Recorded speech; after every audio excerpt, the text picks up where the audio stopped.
बहुत से जख्म थे जिनका शुमार हो न सका, बहुत से दर्द थे जिनका हिसाब उसने दिया। याद आँखों को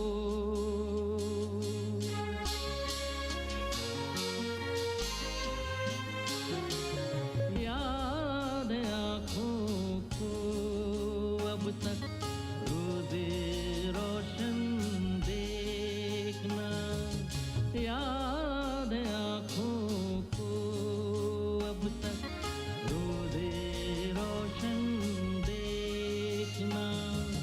सुबह सादिक से दमकता घर का आंगन देखना, याद आँखों को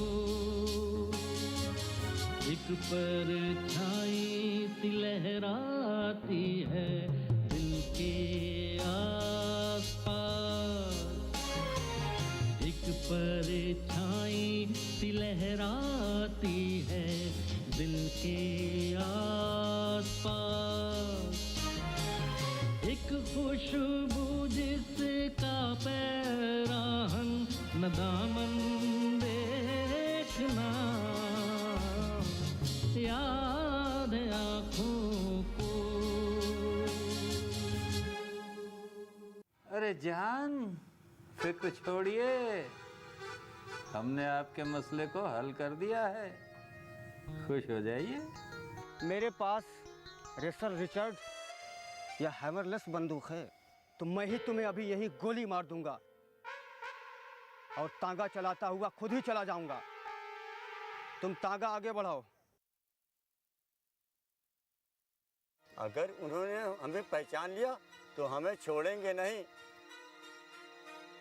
हमें किराया भी नहीं चाहिए, हम यहाँ से सीधे चुप्पे से बाराबंकी वापस चले जाएंगे। फौरी मौत से आइंदा की मौत बेहतर है, क्योंकि अगर तुमने बुज़दिली दिखाई तो मैं ही तुम्हें अभी यही गोली मार दूंगा और तांगा चलाता हुआ खुद ही चला जाऊंगा। तुम तांगा आगे बढ़ाओ।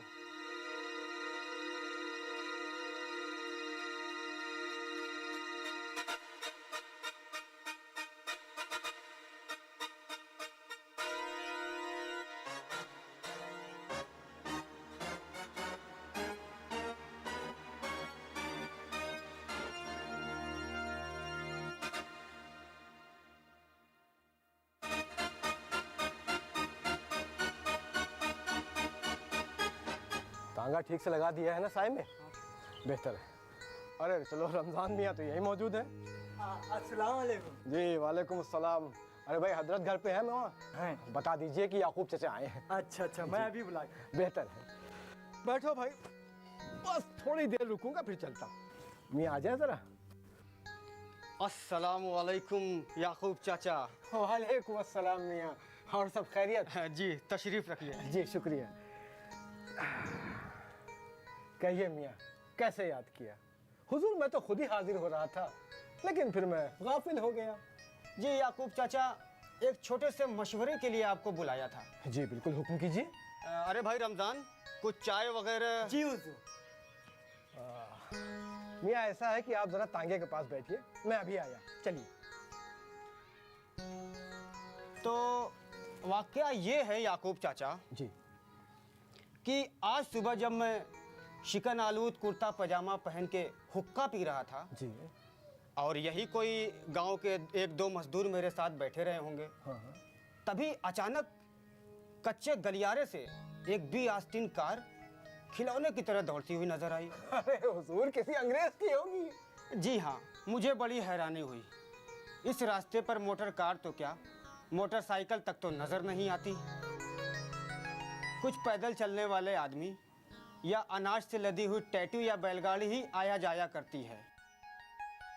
ये गलियारा तो मेरे फाटक तक आता है, इसलिए मुझे बड़ी वहशत हुई और मैं अंदर कपड़े बदलने चला गया। ये आपने अच्छा किया, इस बात से काफी फर्क पड़ता है। हाँ, और जब मैं बाहर आया तो मैंने देखा कि एक अंग्रेज मेरे बरामदे में कुर्सी पर बैठा था और मेरा एक मुलाजिम नीचे ज़मीन पर बैठा था। मैंने रमज़ान से पूछा तो रमज़ान ने कहा कि ये साहब हैं और मेम साहब मोटर में बैठी हैं। फिर रमज़ान ने उस अंग्रेज़ की तरफ अपना मुंह करके मेरी तरफ इशारा किया और बोला कि ये मियाँ हैं, साहब हैं। लेकिन चाचा, रमज़ान के इतना कहने के बावजूद भी उस अंग्रेज़ ने ना तो मुझे कोई ताज़ीम दी, ना कोई तवज्जो और न सलाम किया। मुझे बड़ी हैरत हुई। हाँ, दरअसल वो इसकी जरूरत महसूस नहीं करते। बहरहाल आप ये बताइए मियाँ कि फिर क्या हुआ? फिर चाचा उसने बगैर किसी तमहीदो तारीफ के जी, अपना मकसद बयान कर दिया। क्या कहा उसने? उसने कहा कि मुझे आपकी झील में शिकार खेलने के लिए आपकी कश्ती की ज़रूरत है और मैं आपसे इजाज़त लेने आया हूँ। फिर हुजूर आपने क्या कहा? मैंने कहा कि मेरी झील में चिड़िया बहुत थोड़े चादे में रहती हैं और इसके चारों तरफ तकरीबन 1 मील तक लंबी लंबी घनी घास पानी में फैली हुई है, जिससे कश्ती को आहिस्ता आहिस्ता ढकेलना पड़ता है और इसमें बहुत ज़्यादा वक्त लग जाता है। और बाज़ मर्तबा तो ऐसा होता है कि कभी कभी 1-2 आदमी की ज़रूरत पड़ती है कश्ती ढकेलने के लिए। मज़ीद बर्रा और मुर्गाबियों में से शायद 50-60 पौचड़ ही रह जाते हैं, बाकी देसी चिड़िया है। 4 नंबर से लेकर 1 नंबर तक के कारतूस का इस्तेमाल किया जा सकता है, क्योंकि इतनी कुर्बत चिड़िया बर्दाश्त नहीं कर सकती। बेशक बेशक। लिहाजा मैंने उनसे कहा कि आप शाम को आइए। फिर जनाब उन्होंने क्या कहा? ये बात चाचा मैंने उनसे टूटी फूटी अंग्रेजी में कही थी। हुजूर, तो फिर उसका जवाब क्या मिला?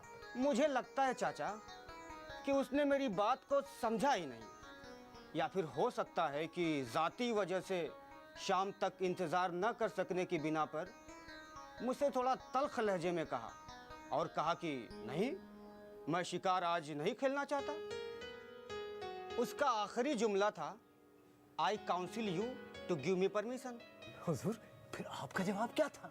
यह सुनकर उसकी बीवी, जो उससे उम्र में बड़ी लग रही थी लेकिन बहुत ही खूबसूरत और ज़्यादा समझदार थी, अब पता नहीं वो उसकी बीवी थी या कोई और। मियाँ, बीवी नहीं होगी। खैर, ये बताइए कि फिर उसने क्या कहा? वो अपने शौहर से बोली, he is the right man and you should listen to his advice. और मुझसे मुस्कुराते हुए बोली, हम इवनिंग में ज़रूर आता है, थैंक यू। फिर क्या हुआ? याकूब चाचा, इस वाक़ये का असर मेरे दिलो दिमाग पर अच्छा नहीं पड़ा। उस अंग्रेज़ की तहकमाना अंदाज से मुझे खासी वहशत हो रही थी। मैं पछता रहा था कि मैंने उस अंग्रेज़ को शिकार के लिए सहूलत फराहम क्यों नहीं की। अब पता नहीं क्या वो रुख अख्तियार करे, और उसने कोई अपना पता व निशा भी नहीं बताया।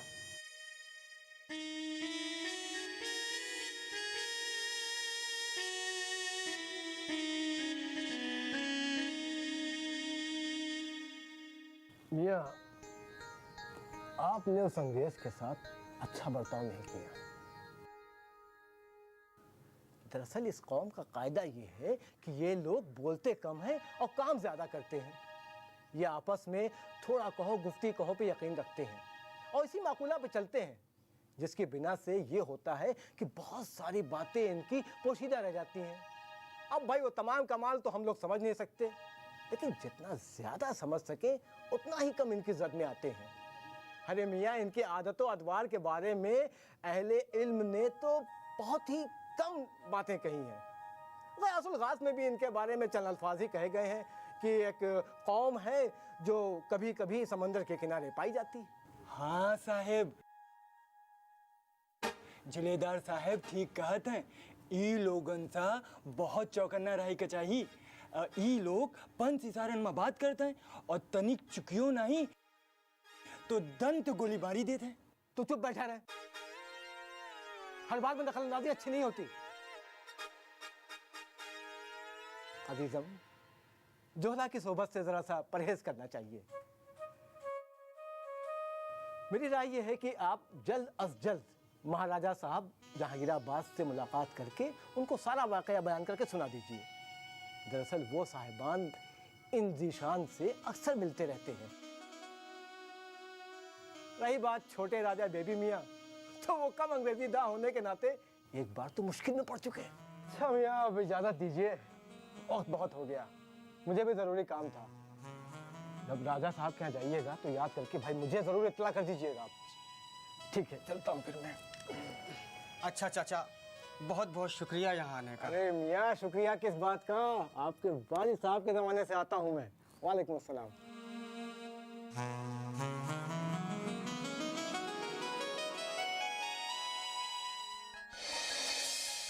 फिर क्या हुआ? आप गए महाराजा साहब के पास?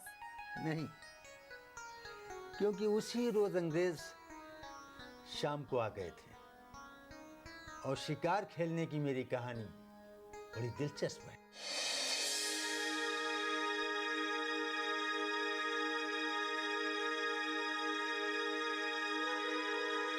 रमजान मियाँ। अरे हुजूर, मालकिन बहुत गुस्से में है। क्यों?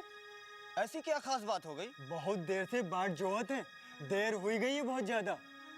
हाँ।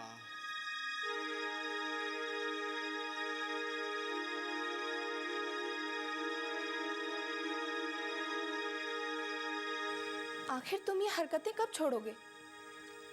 लगता है बेगम साहिबा हमसे नाराज हैं। ये बताइए, कैसी हरकतें? अच्छा, अब तुम अनजान बन रहे हो।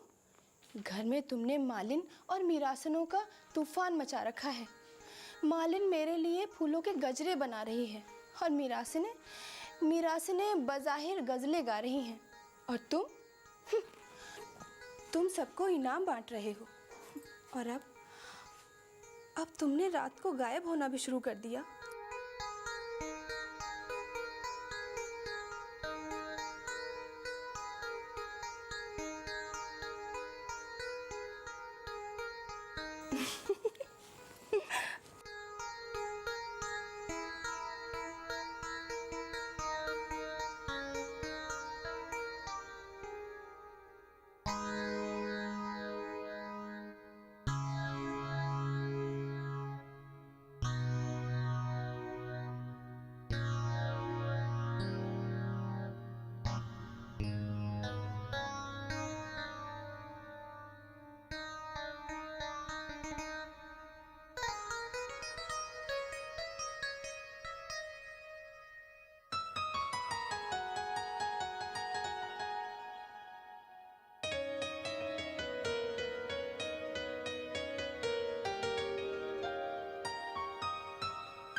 बेगम, आप रो रही हैं?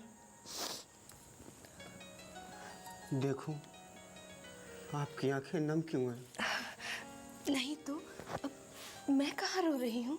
तो फिर आपकी आंखों में आंसू क्यों? मुझे माफ कर दीजिए, मुझसे गुस्ताखी हुई है। नहीं, बिल्कुल नहीं। ये आपका हक है और मेरी मजबूरी। क्या कहा आपने? एक बार फिर से कहिए। दुनिया की हर औरत के सामने उसके शौहर की यही हालत रहती है। ये बात गलत नहीं है, लेकिन बेगम, आपकी आंखें नम नहीं होनी चाहिए। मैं कब से आपका इंतजार कर रही हूँ। जहन में कितनी तरह की बातें मौजूद हैं। फिर आपको देखते ही मेरा गुस्सा फूट पड़ा और बेसाख्ता ज़बान खुल गई। बेगम, आप जानती हैं, जब से मैं अलीगढ़ से वापस आया हूँ, मैं अपने पुराने दोस्तों से मिलने के लिए तजदीद मुलाकात करना चाहता हूँ, लेकिन कोई भी मुझे अपनी जगह पे सही व सालिम नहीं मिला। अल्लाह, क्यों? अब उन्हें क्या हो गया? कोई खुश्क मिजाज बिजनेसमैन बन गया, कोई नेतागिरी में मसरूफ हो गया और कोई वली अल्लाह बन गया। मैं जब उनसे मिला तो मैं बहुत मायूस हुआ। मैं सोचने लगा कि इन लोगों को क्या हो गया और कहाँ चले गए? कुछ लोग तो टेढ़े मेढ़े हो गए। मैं शिकार खेलकर अपना दिल बहलाना चाहता हूँ। क्या कहा? टेढ़े मेढ़े हो गए? अल्लाह। चलिए खाना खाते हैं। हाँ हाँ चलिए। मुझे मालूम है कि आपने भी हमारे बगैर खाना नहीं खाया होगा। तो फिर चलिए। जी चलिए।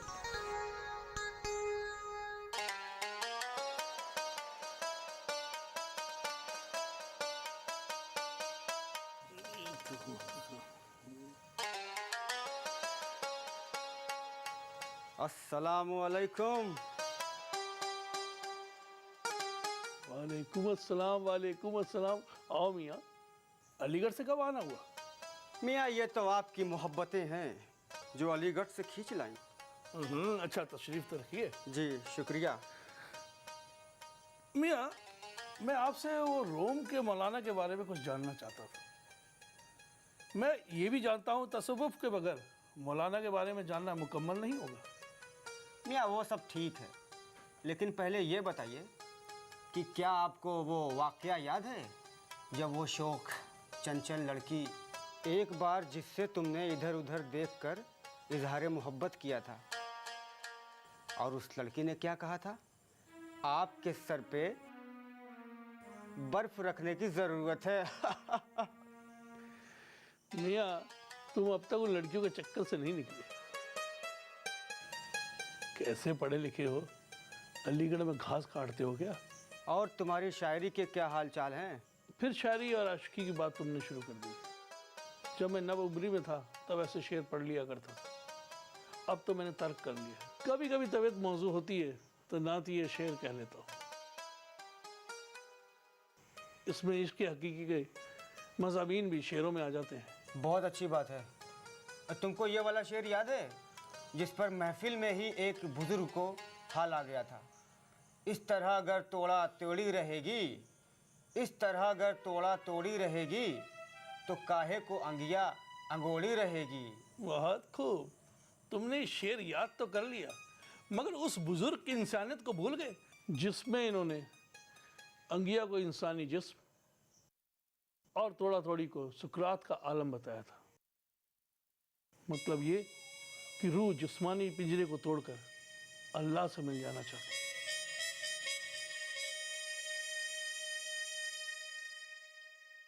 ये पैरोडी मेरी तसनीफ नहीं है। तुम यही फिजूल की बातें करने मेरे पास आए हो? इन्हीं फजूलियात से तो तुम्हारी याद वाबस्ता है। मैं जब याद माजी और फ़िक्र फ़र्दा से निढाल होता हूँ तो तन्हाई में वो बीते हुए कल, वो गुज़रे हुए लम्हात जो मैंने तुम लोगों के साथ गुजारे हैं, उसे याद करके खुश हो जाता हूँ। वाह मियाँ वाह, खुश होने के अच्छे बहाने हैं। चलो मैं ज़रा 2 रकात नमाज पढ़ लूँ, फिर मिलता हूँ आपसे।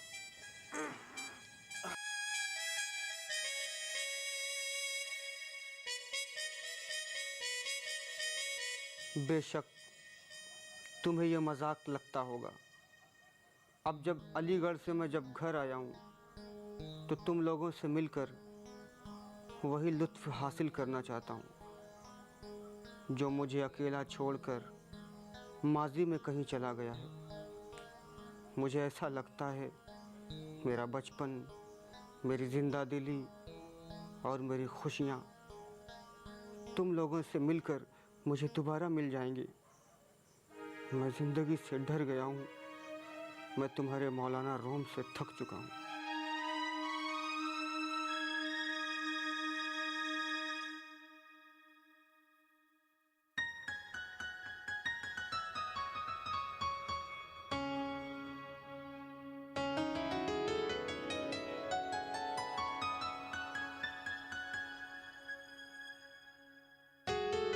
क्या मुताला हो रहा है बेगम?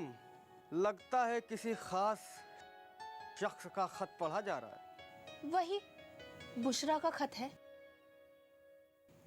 अल्लाह जाने इस लड़की ने खत लिखने का हुनर कहाँ से सीखा है। ऐसे ऐसे खत लिखती है कि पढ़ने वाला मोहतरमा का गर्विदा हो जाए। अच्छा जी, ज़रा हम भी तो देखें। भाई ये बहुत अच्छी चीज़ है, खत लिखना भी एक हुनर है। इसीलिए हमारी दादी जान लड़कियों को पढ़ाने के खिलाफ थी। कहती थी कि लड़कियां अगर ज़्यादा पढ़ लिख जाएं तो खत लिखने के काबिल हो जाती हैं। और मसनवी ज़हरे इश्क के लिए तो कहती थी कि अगर कोई इसे मुसलसल 40 दिन तक पढ़ ले तो पागल ही हो जाएगा। और वो तो यूं भी कहती थी कि अगर इश्क की लानत शायरी की लानत में मुब्तला हो जाए तो और भी खाना खराब। अम्मा मियाँ, आप भी कहाँ बूढ़े बुजुर्गों की बातों में आ गई। पढ़ना लिखना बहुत अच्छी चीज़ है।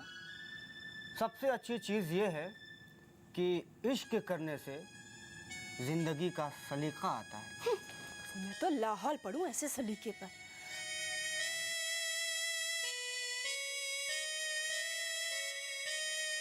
पर जनाबे आली, जरा ये तो बताइए कि मुझसे छिपकर आपने अपनी तस्वीर कब भेज दी? बेगम, आपकी सहेली बहुत बड़ी लफाज है।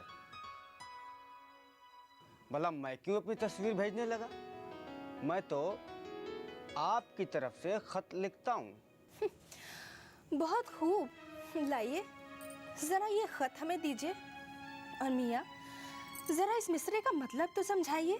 किस मिसरे का? ये, इससे क्या बहलेगा दिल, तस्वीर फिर तस्वीर है। बेगम एक बात बताइए, आप अपनी सहेलियों को क्या समझती हैं? आलमगीर, नरंगे ख्याल और इस्मत रिसाले में छपे शेरों के इक़्तिबास, रविश सिद्दीकी, एहसान बिन दानिश और मजाज, सबसे बढ़कर अख्तर शिरानी की पूरी नज़्में याद हैं। अरे भाई, होगा उन्हीं में से किसी एक का।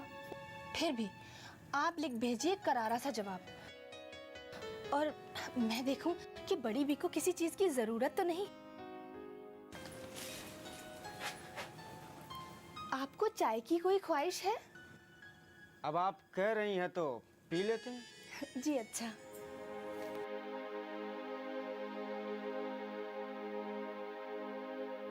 परी का ख्वाब जुनू का गुलाब उसने दिया, हाँ परी का ख्वाब जुनू का गुलाब उसने दिया। जी चाय। शुक्रिया। अजाब उसने दिया, परी का ख्वाब जुनू का गुलाब उसने दिया।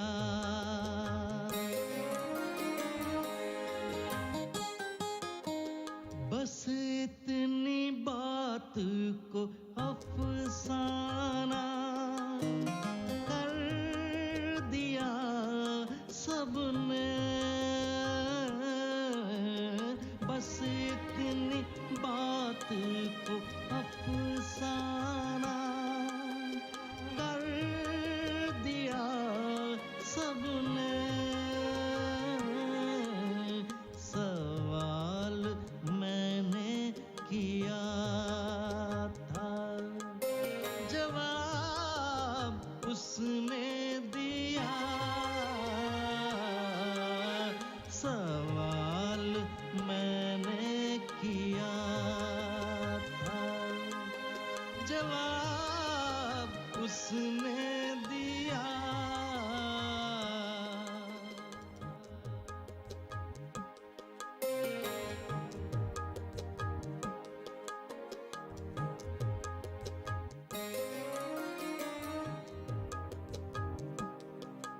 इस खत किताबत से तो मैं तंग आ गई हूँ।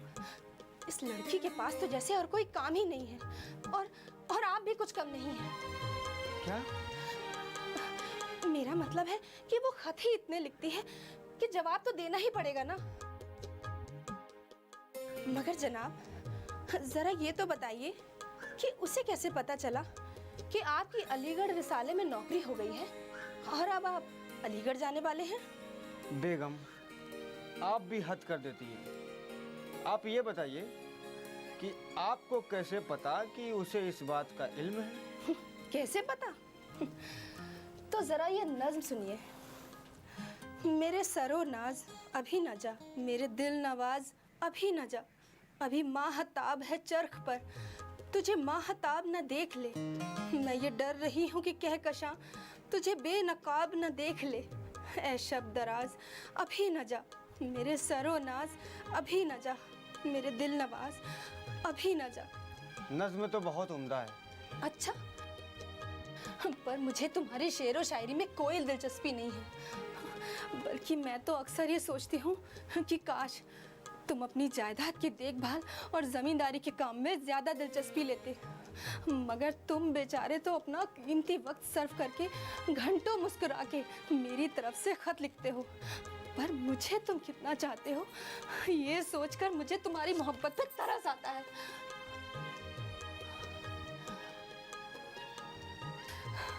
चुप क्यों हो गए? जवाब क्यों नहीं देते? जाने मन, मोहब्बत में ऐसा ही होता है। मोहब्बत? किसकी मोहब्बत में?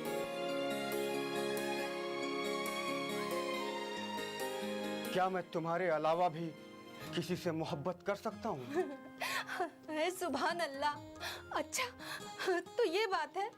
खैर, अब आप ये सुन लीजिए कि आइंदा से आप मेरे खत लिखने की जहमत ना फरमाएंगे। याद आँखों को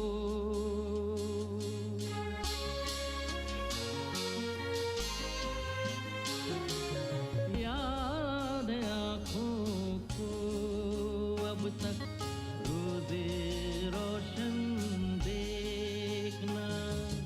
याद आँखों को अब तक रोज़े रोशन देखना। सुबह सादिक से दमकता घर का आंगन देखना। याद आँखों को एक परछाई सी लहराती है दिल के आसपास। एक परछाई सी लहराती है दिल के आसपास। एक खुशबू जिसका पैराहन न दामन देखना। याद